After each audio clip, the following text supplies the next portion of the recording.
시청자 여러분 안녕하십니까, 김로벨TV입니다.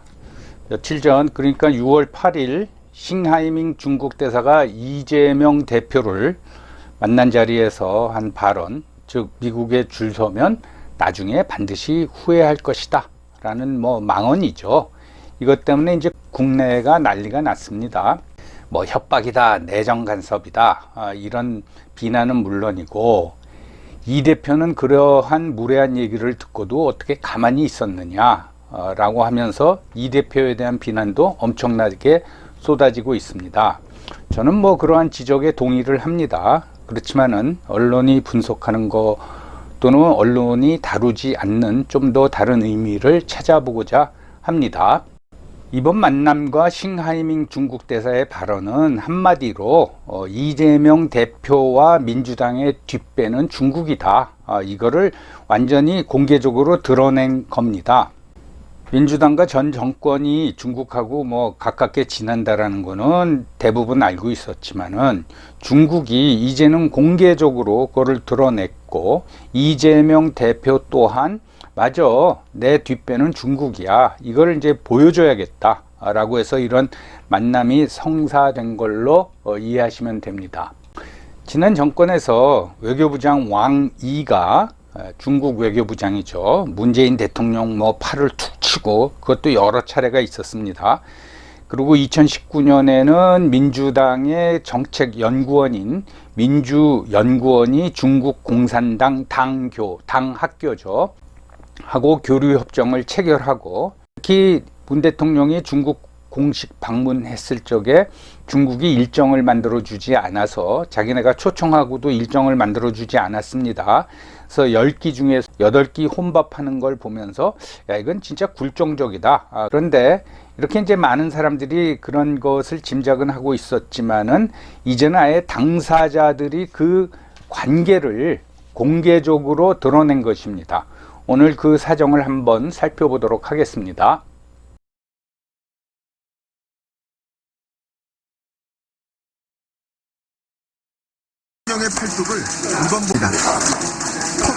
여러분, 본격적으로 시청하시기 전에 구독과 좋아요 눌러주시면 저에게 큰 용기가 되겠습니다.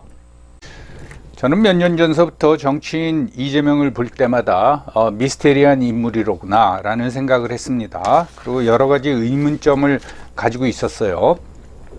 국내 정치인 중에서 이재명 대표처럼 정계 입문한 후에 승승장구한 인물이 없습니다. 대부분 우여곡절을 겪는데 그러질 않았죠. 그래서 그의 경력을 살펴보면 거의 경이로웁니다. 이재명 후보는 1989년에 사법연수원을 수료했습니다. 그때부터 성남에서 변호사업을 시작을 했죠. 그리고 이재명 대표가 정계에 입문한 거는 2007년 대선 때입니다. 그때 여당 후보였던 정동영 후보의 팬클럽 정동영과 통하는 사람들이라는 단체의 공동 대표를 맡았고, 그 다음에 대선 운동 기간 동안에는 후보 선거대책위원회의 그 부대변인 그리고 후보 비서실의 수석 부실장을 맡았습니다. 이게 그의 정계 입문이라고 하겠습니다. 그리고 3년 후에는 경기도 성남시장에 나와서 당선이 되죠. 이것도 좀 특이한 게, 성남시는 경기도에서도 꽤 큰 도시라고 할 수 있는데 정치 경력이 없는 이재명이 나와서 후보가 되고 또 시장이 됐습니다. 그래서 2018년까지 두 차례 재임을 했는데, 그 기간 동안에 2017년에 있었던 민주당 대선 후보 경선에 나와서 3위를 하죠. 1위는 문재인 후보였고 2위는 당시 충남지사였던 안희정이었습니다. 근데 순위가 2위, 3위라고 하지만은 표차가 거의 나지 않았습니다. 2위는 21.5%를 득표했고 3위인 이재명은 21.2%를 득표했습니다. 그리고 이제 2018년에는 경기도지사에 나와서 그때 당내 경쟁자였던 소위 문재인 대통령의 복심 중에 하나라는 전해철을 꺾고 경기도 후보가 되고 또 경기도지사에 당선이 됩니다. 그리고 결국은 2021년도에 더불어민주당 대선 후보로 나와서 이낙연을 꺾죠. 그리고 정작 2022년 3월 대통령 선거에서는 떨어졌지만은 불과 몇 달 되지 않아서 인천 계양을 보궐선거에 나서 국회의원이 되고 2달 있다가 2022년 8월에 더불어민주당 대표가 됩니다. 물론 2017년 민주당 대선 후보 경선에서 떨어지긴 했습니다. 그리고 2022년 대통령 선거에서 떨어지긴 했지만은 당 대표까지 올라가는데 이렇게 승승장구한 경우는 굉장히 특이한 사례라고 하겠습니다. 이 과정을 보면서 저는 미스테리라고 한 겁니다. 자, 그러면 제가 의문점이라고 했던 거를 한번 살펴보면은 먼저 2017년도 민주당 대선 경선에 출마한 거, 조 단체장의 경력만 가지고 출마해서 3위한 것도 저는 경이롭다고 하는 거고요. 2018년도 경기도지사 후보 경선에서 재선인 국회의원 전해철 대통령이었던 문재인 대통령 복심 중에 이제 한 명이라고 불려왔는데 이걸 꺾어버렸습니다. 그 과정에서 소위 말해서 트위터 문제로 해경궁 김씨가 누구냐 이거 가지고 문재인 대통령 지지자들하고 그 다음에 이재명 후보자 지지자들 사이에서 격렬한 논쟁이 벌어졌는데 그럼에도 불구하고 후보가 됐고 또 경기도 지사가 됐습니다. 그 다음에 이제 2021년 민주당 대통령 후보 경선인데요. 한마디로 말씀을 드려가지고 민주당은 김대중 씨가 세운 평민당의 계보를 잇는 정당입니다. 그러니까 그 지역적 기반은 호남입니다. 거기서 지금까지 경북 출신을 대선 후보로 선출한 적이 없습니다.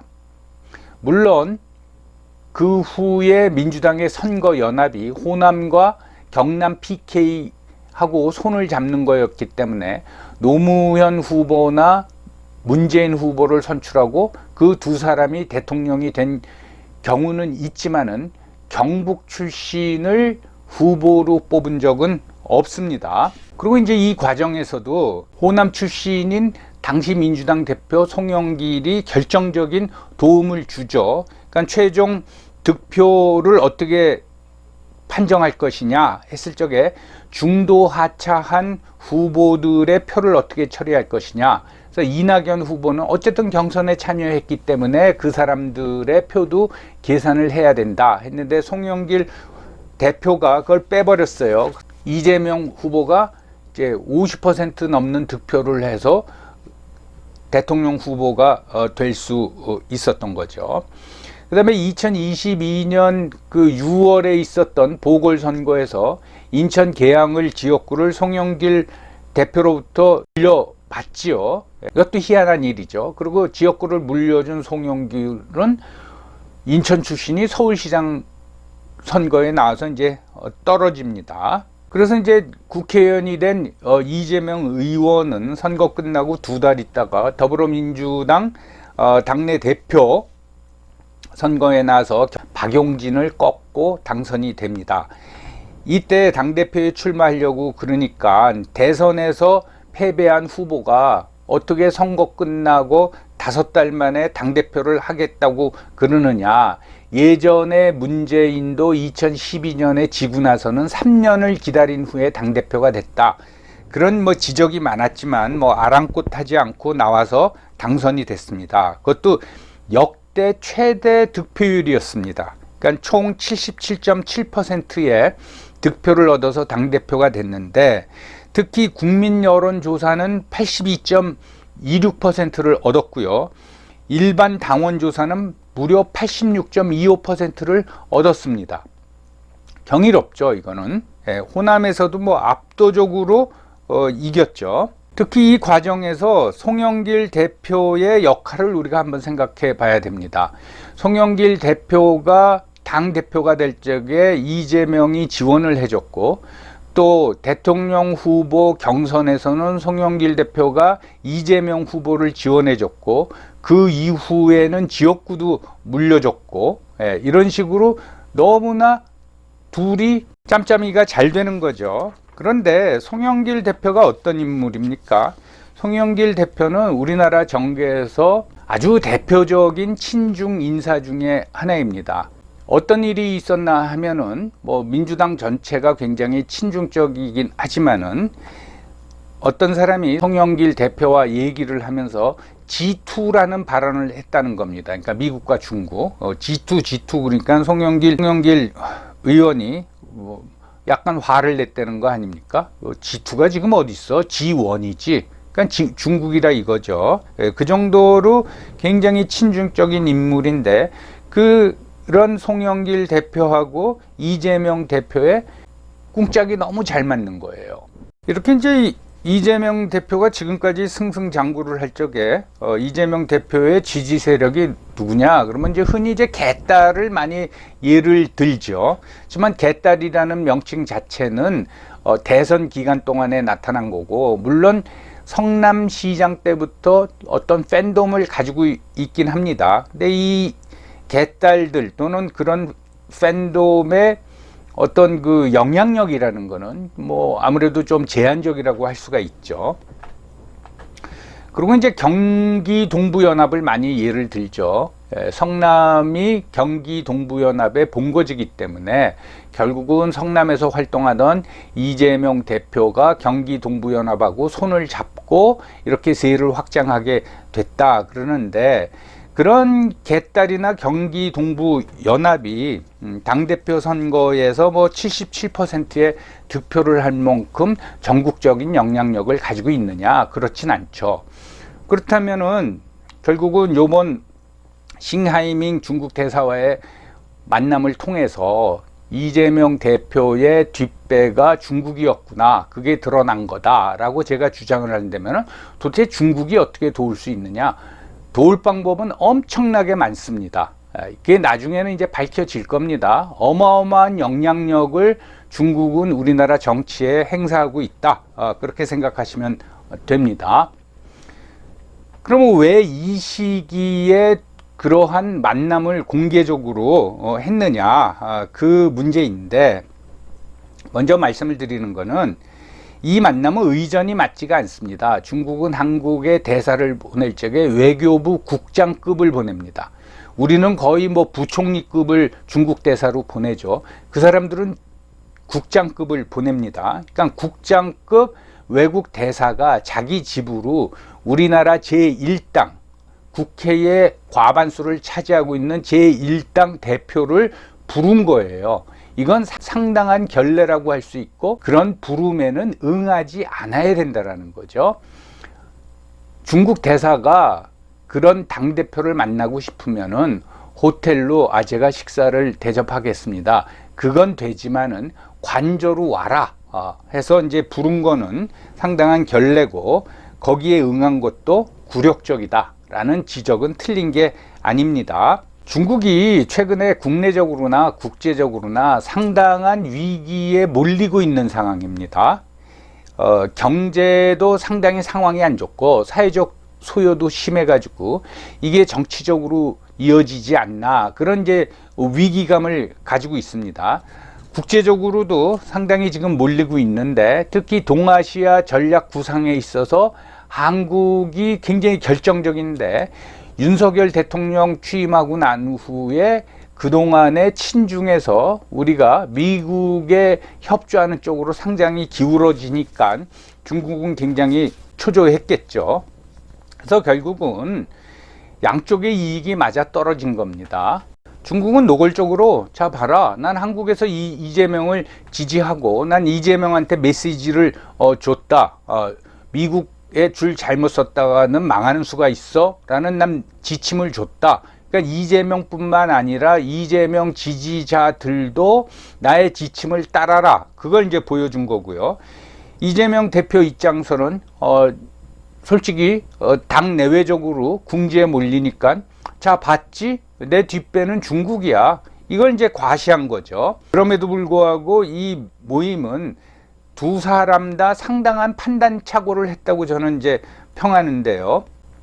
큰 실수를 한 겁니다.